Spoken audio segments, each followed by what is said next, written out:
Hello students, welcome in this video. आज की इस वीडियो में हम लोग डीएवी क्लास 6 का एसएसटी का लेसन नंबर 24 पढ़ने जा रहे हैं। इससे पहले एसएसटी के जितने भी चैप्टर्स हैं 1 से लेकर 23 तक का मैंने एक्सप्लेन करके वीडियो अपलोड कर दिया है और उनके क्वेश्चन आंसर्स भी मैंने करवा दिए हैं। आप लोग जिन्होंने नहीं देखे हैं जाके देख सकते हैं। तो आइए आज का वीडियो शुरू करते हैं। उससे पहले आप लोग जो बच्चे न्यू हैं, पहली बार देख रहे हैं, वो वीडियो को लाइक करें और शेयर करें और चैनल को सब्सक्राइब करें। क्लास 6 का वीडियो आज ये कंप्लीट हो जाएगा एसएसटी का। इसके बाद मैं क्लास 7 का वीडियो शुरू करूँगी। तो आइए शुरू करते हैं। Our urban government. Our urban government में मतलब कि हमारा जो शहर का क्षेत्र में जो हमारी सरकार है उसके बारे में पढ़ेंगे। पिछला चैप्टर जो 23 था उसमें हमने रूरल गवर्नमेंट के बारे में पढ़ा था। इसमें हम अर्बन गवर्नमेंट के बारे में पढ़ेंगे। We all know that the city life and the village life are quite different from each other. जैसे कि हम सभी लोग जानते हैं कि जो शहर का लाइफ है और गाँव का लाइफ है वो बिल्कुल एक दूसरे से अलग है। The cities are more populated than the villages. शहर जो होते हैं वो गांव की तुलना में बहुत ज़्यादा पॉपुलेटेड होते हैं। यहाँ की जनसंख्या बहुत ज़्यादा होती है। विलेज में उतने लोग नहीं रहते हैं जितने शहर में रहते हैं। एज ए रिज़ल्ट, और इसका रिजल्ट क्या होता है, those who have to look after the management of the cities have to make adequate provision for drinking water, electricity, transport, health care centres, hospitals etcetera. तो इसके परिणाम स्वरूप ये होता यह है कि यहाँ का जो मैनेजमेंट है उसको बहुत सारे सुविधाएं लोगों को देनी पड़ती है। जैसे ड्रिंकिंग वाटर है, इलेक्ट्रिसिटी का की सुविधा है, ट्रांसपोर्ट है, हेल्थ केयर है, इस तरह की बहुत सारी सुविधाएं लोगों को प्रोवाइड करानी पड़ती है सिटी में। In addition to the above, और इसके साथ और भी क्या क्या होता है कि देयर आर बिग मार्केट्स, वहाँ बड़े बड़े मार्केट्स होते हैं, मिल्स होते हैं, प्रोडक्शन सेंटर्स होते हैं, ये सारे के सारे शहर में होते हैं। More and more people are migrating from rural to urban areas making cities over crowded. और ज़्यादा से ज़्यादा लोग जो है वो गाँव से अर्बन एरिया की ओर जा रहे हैं जॉब वगैरह के लिए, एजुकेशन के लिए। तो इससे क्या हो रहा है, सिटीज़ जो है वो बहुत ज़्यादा ओवर क्राउडेड हो रही है, बहुत ज़्यादा वहाँ की पॉपुलेशन बढ़ रही है। This leads to greater strain on the provision of the civic amenities. तो इससे क्या हो रहा है कि जो जन सुविधाएँ जो दे रही है मैनेजमेंट, जो सरकार हमारे लोगों को, जैसे कि ड्रिंकिंग वाटर का है, इलेक्ट्रिसिटी, ट्रांसपोर्ट, इन सब के ऊपर जो है सो बहुत ज़्यादा स्ट्रेस बढ़ रहा है, दबाव बढ़ रहा है। क्योंकि जितनी ज़्यादा सुविधाएं हैं उससे ज़्यादा तो लोग हैं, तो इसलिए उस पर क्या हो रहा है, ज़्यादा दबाव बढ़ रहा है। The responsibility of providing the amenities and their maintenance is entrusted to the urban self governing bodies. तो ये सब चीज़ें जो लोगों को प्रोवाइड की जाती है सुविधाएं, उन और उनका जो मेंटेन करने का है, ये सब काम किसका होता है, अर्बन सेल्फ गवर्निंग बॉडीज़ का होता है। It would be useful to study how this bodies are composed and how they perform their various functions. तो ये जो है सो हमारे लिए स्टडी करने में जो है सो यूज़फुल होगा कि कैसे जो है ये सेल्फ गवर्निंग बॉडीज़ जो हैं ये काम करती हैं अलग अलग तरह के क्षेत्र में। द 74th अमेंडमेंट एक्ट 1992, कितना, 74th amendment act 1992 has provided 3 types of urban local bodies. जो 74th अमेंडमेंट एक्ट था जो कि 1992 में आया था, उसके अनुसार से अर्बन लोकल बॉडीज़ को 3 टाइप्स की में डिवाइड किया गया है। दे आर नगर पंचायत, पहला जो है वो है क्या, nagar panchayat for semi urban areas which are gradually developing into cities. तो नगर पंचायत वैसे क्षेत्र के लिए है जो कि ना तो पूरी तरह से सिटी हैं और ना ही पूरी तरह से विलेज हैं। यानी कि ये विलेज जो है वो थोड़ा सा शहरी होते जा रहे हैं, धीरे धीरे डेवलप हो रहे हैं, और ये सिटी में आगे चलकर कन्वर्ट हो जाएंगे। तो मतलब कि जो धीरे धीरे अब सिटीज़ बन रहे हैं तो वो सेमी अर्बन हो गए, पूरी तरह से अर्बन नहीं है लेकिन सेमी अर्बन हो गए। तो वहाँ पर क्या होगा, नगर पंचायत होगा। म्यूनिसिपल काउंसिल और नगर परिषद for cities with population between 20,000 to 10 lakh and municipal corporation for big cities like Delhi, Mumbai, Chennai, Kolkata, Kanpur etcetera where the population is more than 10 lakh. तो जहाँ की पॉपुलेशन 20,000 से 10 लाख के बीच में है वहाँ पर क्या होता है, म्यूनसिपल काउंसिल होता है, जिसे कि नगर परिषद भी कहा जाता है। और जहाँ की पॉपुलेशन 10 लाख से भी ज़्यादा होती है तो वहाँ पर क्या होता है, म्यूनसिपल कॉरपोरेशन होता है। ये बड़े बड़े शहरों में होता है, जैसे कि दिल्ली, मुंबई, चेन्नई, कोलकाता, कानपुर वगैरह जो है, इन शहरों में म्यूनसिपल कॉरपोरेशन होता है। The urban local bodies, popularly known as municipalities, are elected by the people directly through regular elections. तो ये जो अर्बन लोकल बॉडीज़ हैं, जो कि म्यूनसिपलिटी के नाम से पॉपुलर हैं, इन नाम से जाने जाते हैं, इसका जो है सो लोग चुनाव करते हैं, इलेक्ट करते हैं, इसको चुनते हैं हर 5 साल में। रेगुलरली जो है सो इसका इलेक्शन होता है, उसके बाद इनको चुना जाता है। Members elected in this way are called municipal councillor. तो इस तरीके से जो मेंबर्स चुने जाते हैं उन्हें क्या कहा जाता है? म्यूनसिपल काउंसलर कहा जाता है। This city is divided into wards. उसके बाद ये हर सिटी जो है वो कुछ वार्ड्स में डिवाइड होते हैं। जैसे सिटीज़ हैं तो ये कुछ वार्ड्स में फिर डिवाइड हो जाते हैं छोटे छोटे इकाइयों में। The number of wards depends upon the population of a particular city और टाउन।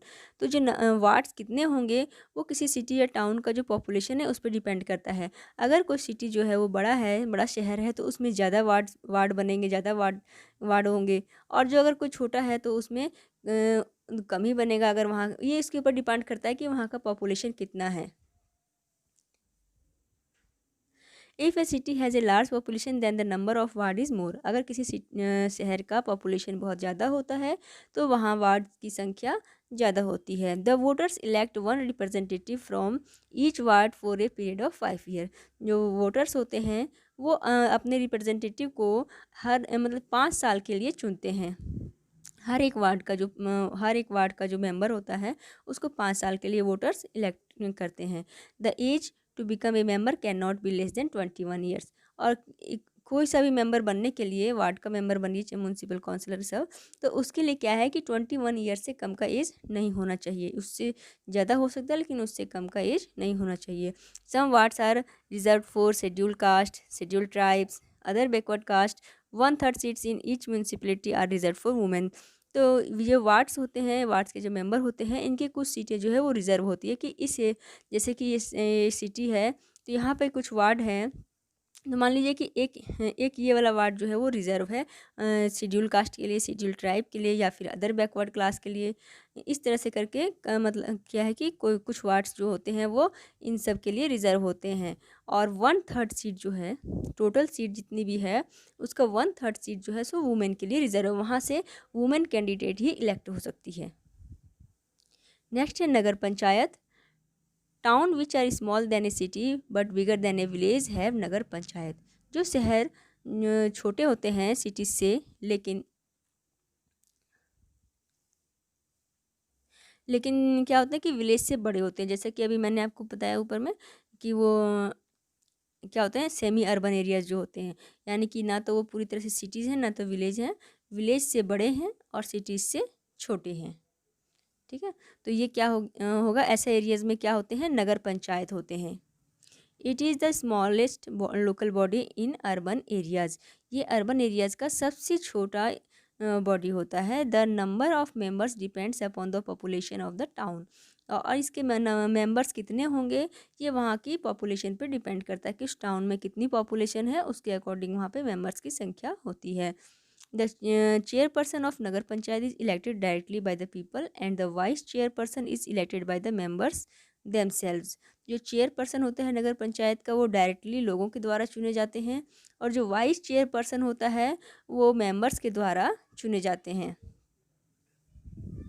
इसका फंक्शन क्या है, the prime function of nagar panchayat. The nagar panchayat के क्या क्या काम होते हैं, to solve local problems and provide better living conditions. यानी जो वहाँ की लोकल प्रॉब्लम्स है उसको सॉल्व करना और लोगों को बेटर लिविंग कंडीशंस प्रोवाइड कराना। To provide civic amenities like water and electricity. लोगों को जन सुविधाएँ उपलब्ध कराना जैसे कि पानी की है, इलेक्ट्रिसिटी है। To ensure sanitation, hygiene and health care facilities. यानी कि वहाँ पर जो है सो सैनिटेशन की, हाइजीन की और हेल्थ केयर फैसिलिटीज़ प्रोवाइड कराना। To maintain park, primary school and public buildings. To keep record of birth and death. Birth का और डेथ का भी रिकॉर्ड रखना। Sources of income. तो अभी नगर पंचायत के इनकम के क्या क्या सोर्स हैं इसके बारे में पढ़ते हैं। In nagar panchayat gets fund through taxes like water tax, octroi, house tax, vehicle tax, building tax and rent from municipal buildings and properties. Nagar panchayat को इन सब चीज़ों से जो टैक्स वसूली होती है वही उसका इनकम का सोर्स होता है। But most of the money comes from financial assistance from the state government in the form of grant and loans. लेकिन इसके अलावा भी स्टेट गवर्नमेंट के द्वारा इन्हें कुछ फंड दिए जाते हैं उस एरिया में, अपने एरिया में काम करवाने के लिए, और उसके बाद भी अगर पैसा कम पड़ जाता है तो स्टेट गवर्नमेंट के द्वारा उन्हें लोन भी दिया जाता है। नेक्स्ट है, do you know octroi is a tax levied on goods entering in city. These day it has been abolished in Delhi, Haryana etcetera. तो ऑक्ट्रॉय क्या है? एक टैक्स है एक टाइप का, जो कि गुड्स पर लिया जाता है, सामानों पर जो सिटीज़ में आती है, यानी कि एक स्टेट से जो दूसरे स्टेट में जाता है तो उसमें एंटर करने पर जो भी सामान लेकर के जाते हैं गुड्स का, खाने पीने की चीज़ें या जो भी सामान रहता है, तो उस पर एक तरह का टैक्स लगाया जाता है जिसे ऑक्ट्रॉय कहते हैं। लेकिन इन दिनों क्या है कि ये जो है अब ख़त्म कर दिया गया है, जैसे कि दिल्ली, हरियाणा वगैरह में इस टैक्स को अब ख़त्म कर दिया गया है। नेक्स्ट है म्यूनसिपल काउंसिल। म्यूनसिपल काउंसिल्स और नगर परिषद are also called municipal boards और म्यूनसिपल कमिटीज़। तो म्यूनसिपल काउंसिल जो है उसे क्या कहा जाता है? उसे म्यूनसिपल बोर्ड या फिर म्यूनसिपल कमिटीज़ भी कहा जाता है, इस नाम से भी ये जाने जाते हैं। They are establish in cities with population between 20,000 to 10 lakh. तो जहाँ जो सिटीज़ की पॉपुलेशन 20,000 से 10 लाख के बीच में है वहाँ पर ये इस्टेब्लिश हैं।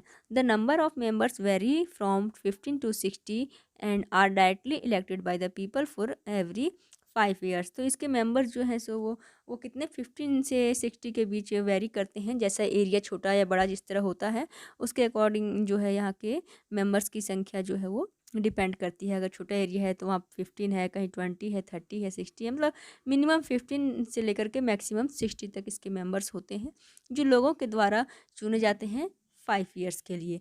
The chairperson is also elected directly by the people. जो चेयरपर्सन होता है वो भी लोगों के द्वारा डायरेक्टली इलेक्ट किया जाता है। His term is for 5 years, और उसका भी 5 ईयर्स का कार्यकाल रहता है। The deputy chairperson is also elected by the elected members.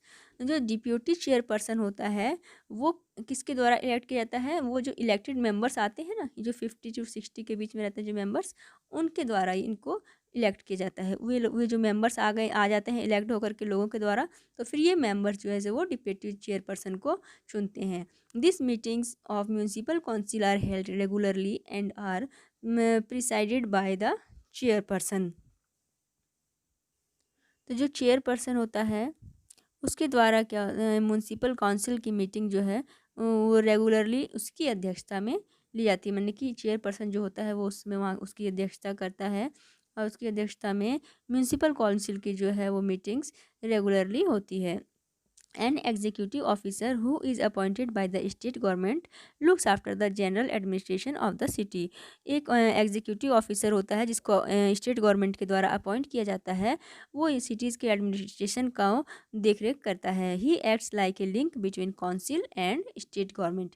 ये एक लिंक की तरह काम करता है, यानी कि जो काउंसिल है और जो स्टेट गवर्नमेंट है उनके बीच ये एक लिंक की तरह काम करता है। यानी स्टेट गवर्नमेंट ने इसको इलेक्ट किया हुआ रहता है, यानी कि अपॉइंट किया हुआ रहता है देखने के लिए, फिर ये देख करके स्टेट गवर्नमेंट को बताता है। अब इसके फंक्शंस क्या होते हैं? With the fast changing in the cities, the function and responsibilities of municipal councils are increasing day by day. Some of them are given। तो जो जैसे कि हम जान रहे हैं कि सिटीज़ लाइफ में डे बाय डे बहुत चेंजेस हो रही हैं, इसके कारण से क्या है कि उसको वहाँ का जो फंक्शंस है और उसकी रिस्पॉन्सिबिलिटी है म्यूनसिपल काउंसिल की, वो डे बाय डे इंक्रीज़ होती जा रही है, बढ़ती जा रही है। उनमें से कुछ जो फंक्शंस हैं वो यहाँ देखिए दिए हुए हैं। It ensure proper supply of drinking water and electricity. तो इसका क्या काम है? इसको ड्रिंकिंग वाटर और इलेक्ट्रिसिटी सप्लाई प्रॉपर सप्लाई हो, ये सुनिश्चित करना इसका काम होता है। It maintains hygiene and sanitary condition, और इसे हाइजीन और सैनिटरी कंडीशन भी मेंटेन करना इसका काम होता है। It constructs and maintains road, bridge, market, water tank, park, child welfare centres. तो इस सब चीज़ों को मेंटेन करने का भी और कंस्ट्रक्ट करने का भी काम होता है। It adopts measures of prevent epidemic and other infectious diseases. तो इस सब जैसे कि कोई एपिडेमिक हो या कोई इन्फेक्शन डिसीजेस हो, तो उस समय भी जो है इसे उसके लिए काम करना पड़ता है। It opens primary schools, hospitals, community centres, shopping complex etcetera. और ये सारे काम भी ये करता है, जैसे कि प्राइमरी स्कूल खोलना, हॉस्पिटल्स खोलना, गवर्नमेंट हॉस्पिटल्स जो होते हैं, कम्युनिटी सेंटर बनाना, शॉपिंग कॉम्प्लेक्स बनाना, ये सब भी इसका काम होता है। It keeps record of birth and death.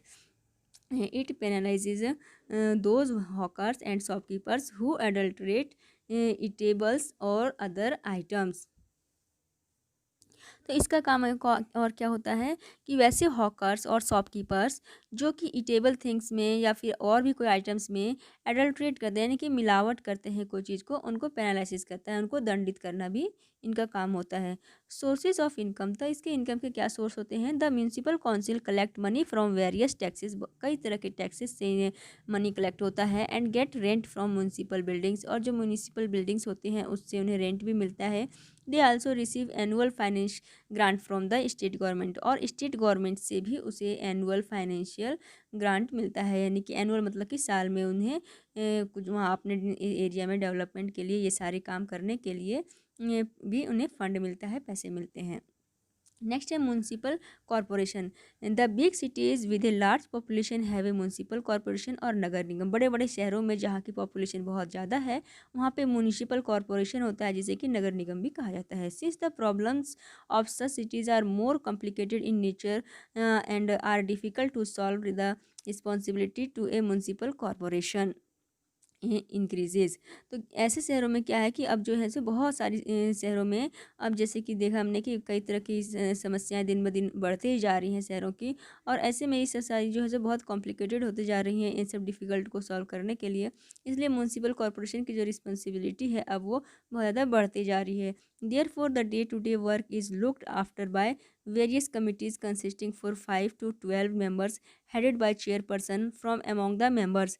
तो उन्हीं जो उनके जो मेंबर्स होते हैं उन्हीं में से 5 to 12 यानी कि 5 to 12 मेंबर्स को बना का एक ग्रुप बनाया जाता है, कमेटी बनाई जाती है, उसका एक हेड पर्सन बनाया जाता है, चेयरपर्सन, और उसके द्वारा इन सब प्रॉब्लम्स को सॉल्व करने के लिए विचार विमर्श किया जाता है। ऐसे फॉर एग्जांपल के लिए the education committee looks after the primary school, जैसे कि एक एजुकेशन कमेटी बना दिया मिला करके, ऐसे 5 to 12 मेंबर्स को मिलाकर बना दिया, तो उसका काम हो गया प्राइमरी स्कूल्स के बारे में देख रेख करना। Whereas it is the duty of the water supply committee to manage efficient supply of drinking water, और इसी तरह एक और कमेटी बना दी जिसका काम क्या हो गया, वाटर सप्लाई को मैनेज करना कि सही तरीके से पूरी तरह से जो एफिशिएंट वाटर की सप्लाई हो रही है कि नहीं। Municipal corporation is headed by A chairperson who is called mayor और महापौर। तो ये जो म्यूनसिपल कॉरपोरेशन होता है इसका एक हेड होते हैं, चेयरपर्सन जो होता है इसका हेड होता है, जिसको क्या कहा जाता है, मेयर या फिर महापौर कहा जाता है। The deputy mayor who is elected by the members, जो डिप्यूटी मेंबर होता है जो कि मेंबर्स के द्वारा इलेक्ट किया जाता है, ना कि पीपल्स के द्वारा, performs all the function of the mayor in his absence. तो जब मेयर एब्सेंस होता है तो उसके एब्सेंस में ये उसके सारे काम करता है। कौन करता है? Deputy mayor. और डिप्यूटी मेयर का इलेक्शन कौन करता है, उसको चुनाव कौन करता है? जो उसके मेंबर्स होते हैं म्यूनसिपल कॉरपोरेशन के, वो चुनाव करते हैं, ना कि पीपल करते हैं directly. A chief executive officer implements the decision of A municipal corporation, ये इज़ कॉल्ड म्यूनसिपल कमिश्नर। तो एक चीफ एग्जीक्यूटिव ऑफिसर्स भी होता है जो कि म्यूनसिपल कॉरपोरेशन के डिसीजंस में को इम्प्लीमेंट करता है, और जिसे क्या कहा जाता है, म्यूनसिपल कमिश्नर कहा जाता है।